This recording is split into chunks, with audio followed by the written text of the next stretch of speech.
Hi, I'm Linda Lingo, financial coach and money mama mentor. As a result of my long financial career in corporate America, I am a product of gender pay inequality. Guess what? I didn't even know it. I didn't know it. I am talking to you today because I want to make you aware of 3 corporate policies that can impact your pay. Why?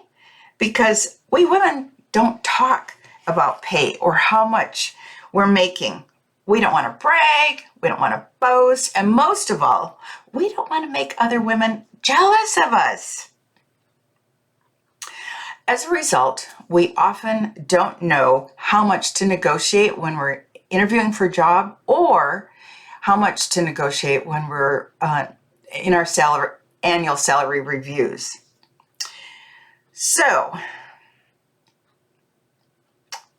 did you know men talk about these things? Yeah, they talk about them all the time. They know how much each other are making. They know the jobs that they're doing, and they promote each other. That's why corporate America is called a good old boys club. It is a boys club. They talk about it. They know how much the job is worth, how much they should negotiate, and they do a much better job of promoting each other. Now, I'm not here to bash men, but I am here to inform women so that we have a better handle on these 3 corporate policies that can affect our pay. And the thing is, they're not in your face. They're under the radar. Did you know that women, on the other hand, they want to play nice? You know, we always want to be the nice little girl. We don't want to brag. We don't want to boast. And we want to do a good job. And we don't do a good job of mentoring other women. And that's an area that we need to work on. So unfortunately, when I was in corporate America, yes, this gray hair is natural. I'm talking about the 70s and 80s, 90s. There was not another woman in the corporate meeting. I was often the only one. It wasn't a bad thing, but it was the reality of the situation. I didn't have other women to talk to. I had no idea what positions we're going for or what I should be negotiating. And I certainly wasn't going to talk to the guys, and they weren't talking to me about it either. You know, so I want to help younger women. I really want you to start where I finished and be able to move upward and onward. Okay, so that's a long intro. So what are these 3 policies that I want to share with you today? Number 1 is self-evaluations. How many of you have been asked to do a self-evaluation? Oh my God, in every job I've had, I've been asked to do a self-evaluation. When I was a CPA in a Big 8 accounting firm, when I was a corporate controller with a Fortune 500 company, when I was a financial advisor with one of the largest financial advisory firms. Every one of those, I was asked to do a self-evaluation. Well, guess what? Women undersell, they underestimate, they don't put down all of the things that they did in the past year to make their job better, to help their clients, whatever the situation was. And as a result, we ask for less and we get less in annual raises. Well, guess what the guys do? Oh my God, their annual reviews are like they saved the world in the last year. You know, so they ask big, they promote themselves, and guess what? They get it. And this is one of the reasons why women only make 82 cents for every dollar a guy gets. Once again, I'm not bashing guys, but I want women to know you got to promote yourself. You got to put it out there, what you've done. Don't be bashful. Don't be ashamed. You have to be your best advocate. So self-evaluations, they're in every workplace. And so be aware of it. Number 2, arbitration. How many of you had to sign or signed an employment contract when you went to work for your company? I did. Every place I went to work, I had to sign an employment contract. Well, guess what? If you look at that employment contract, there is probably a clause for arbitration, and the box is probably already checked for you, and you sign it without thinking. Well, unfortunately, most arbitrators, I won't say all, most arbitrators are white men, retired judges. Well, guess what kind of a bent they have? a conservative bent. That does not bode well for women when we have any issues that are in arbitration.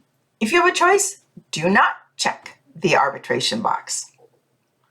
Number 3, office chores. How many of you are guilty of planning the office party? Whether it's a birthday party, the Christmas party, I don't care what it is. You know, we women, we love to be social, and so I'll plan that. I was guilty. Oh my gosh. You know, I was the only woman manager. I often was asked to plan the office parties, and I did. You know, it was fun.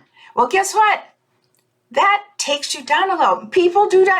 Men do not take you seriously when you're doing the social events for the company or for the department. And what's worse is when you go into a corporate meeting in the boardroom and you're the only woman in the room or one of the few women in the room, and the guys look to you to bring the coffee. How many of us have gotten up and actually gotten the freaking coffee? I did. I didn't think anything of it. Well, don't do it.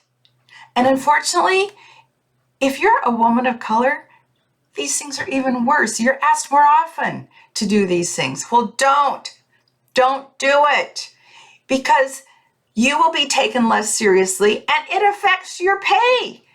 So I know I'm on my high horse here. Don't get the coffee for the guys. Have them bring their own freaking coffee.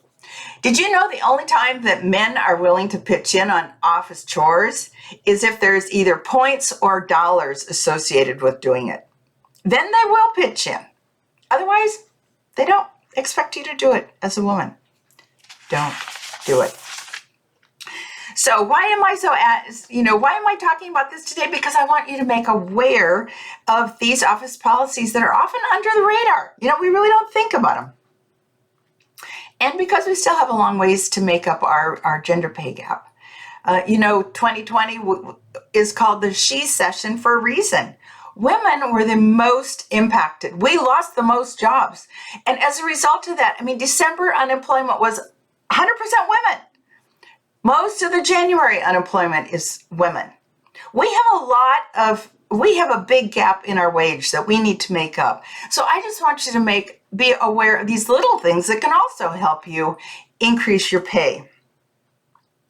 You know, if you're interested in learning more about getting your company gender certified, have a talk with Sarah Sanford. She started a company called ThinkGen, GEN.org, and she actually certifies companies on their gender policies. Great gal. I was on a Zoom call with her yesterday, learned a lot. Reach out to her, thinkgen.org. If you're looking for an investment that takes these gender diversity into serious consideration when she's looking at companies for her fund, look at Nia, Nia Capital, which is managed by Kristin Hull, great woman. Just has her pulse on this. And anyway, it's a great fund. I would highly recommend it.